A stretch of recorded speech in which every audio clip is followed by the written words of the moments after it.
পবিত্র রোজার শুভেচ্ছা জানিয়ে বিশ্বকাপ ক্রিকেট টি-20 নিয়ে আমি আজকে কিছু কথা বলতে চাই। ভেবেছিলাম এই নিয়ে আর কথা বলবো না, কিছু কিছু কথা বলতে বাধ্য হলাম।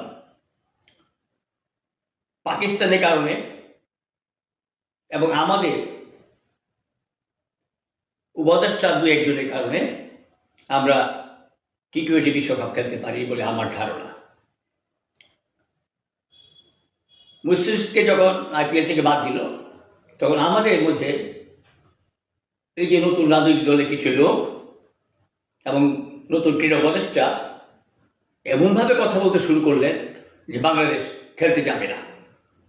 এক মুস্তাফিজকে নিয়ে এমন এক ঝাম দিলেন তারা যে পুরা টিমটা যে বিশ্বকাপে খেলতে যাবে না সেই চিন্তাটা তাদের মাথা ছিল না। তারা এখানে ভারতের সাথে বাংলাদেশের যে বর্তমান সম্পর্ক সেটাকে প্রাধান্য দিয়েছে, যে না, আমরা যদি ভারতে যাই আমাদের মান সম্মান থাকবে না। এই সুযোগটা নিয়ে পাকিস্তান করলো কি, একটা স্টেটমেন্ট দিল যে আমরা বাংলাদেশের পক্ষে আছি, আমরা খেলতে যাব না।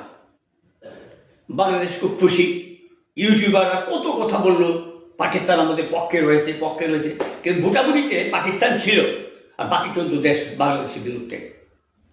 শ্রীলঙ্কাকে তারা খেলবে না, দিবে না। এই অবস্থায় আমরা কি করি, আমাদের অনেক ঝামেলা হয়ে গেল।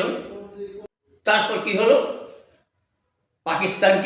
পাকিস্তান যদি ভারতের সাথে না খেলে কোটি কোটি টাকা লস হবে, হাজার হাজার কোটি টাকা লস হবে, এই একটা অজুহাত উঠল।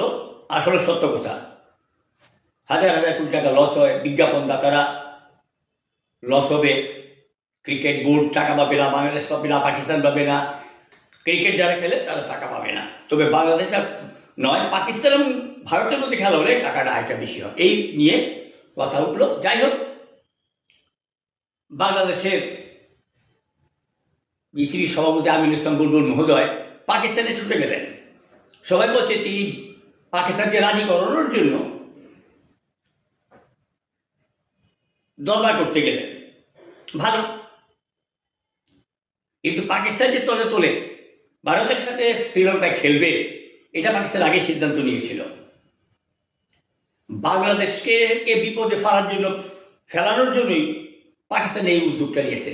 পাকিস্তানকে তো বিশ্বাস করা যায় না, কারণ তারা বলছে যে ক্রিকেট তারা শ্রীলঙ্কাকে ভারতের সাথে খেলবে না, এটাই অটল ছিল। কিন্তু মনের ভিতরে এত শয়তানি তাদের, বাংলাদেশকে এগুতে দিল না।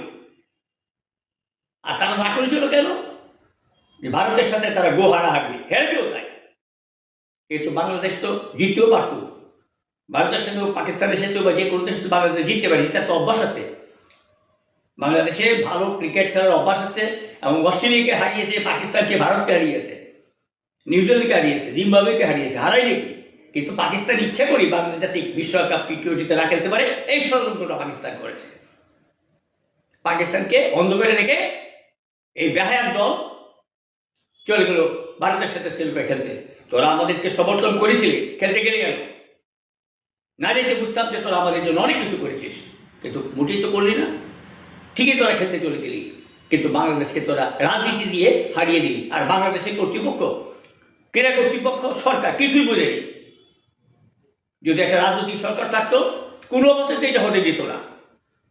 তা আমি এখন বলবো, যারা বর্তমান সরকার যারা ক্ষমতায় এসেছেন, তার ক্রিকেট প্রেমিক সরকার, এই যে BCCI বলি, BCC বলি বা ICC বলি, তাদের সাথে আমাদের এই ঝগড়াটা মিটিয়ে ফেলা উচিত, যাতে বাংলাদেশের ক্রিকেট ভবিষ্যতে কোনো ঝামেলায় না পড়ে। এইটা আমাদের দেখতে হবে। যা হবার হয়ে গেছে, আমরা অনেক পিছিয়ে গেছি। আর পুরোপুরি বাংলাদেশের যে ক্রিকেট কমিটি আছে, এটাকে একদম বিলুপ্ত করে দিয়ে প্রয়োজন যারা ষড়যন্ত্র করেছে তাদের বিরুদ্ধে আইনগত ব্যবস্থা নেওয়ার জন্য আমি দাবি জানাচ্ছি। কারণ এটা খুঁজে দেখতে কোথায় ষড়যন্ত্র হইল, কেন খেলতে দিল না, কারা জড়িত। আসিফ নজরুলকেও ছাড় দেওয়া যায় না, তাকেও ডেকে জিজ্ঞেস করা উচিত, আপনি একটা এগ্রিসে বলেন কেন। এখন বলেন যে এটা BCCIর দরকার, এটা সরকারের বিষয়টা, নানা কথা ফোন দিয়ে আসতেছেন। এটা চলবে না।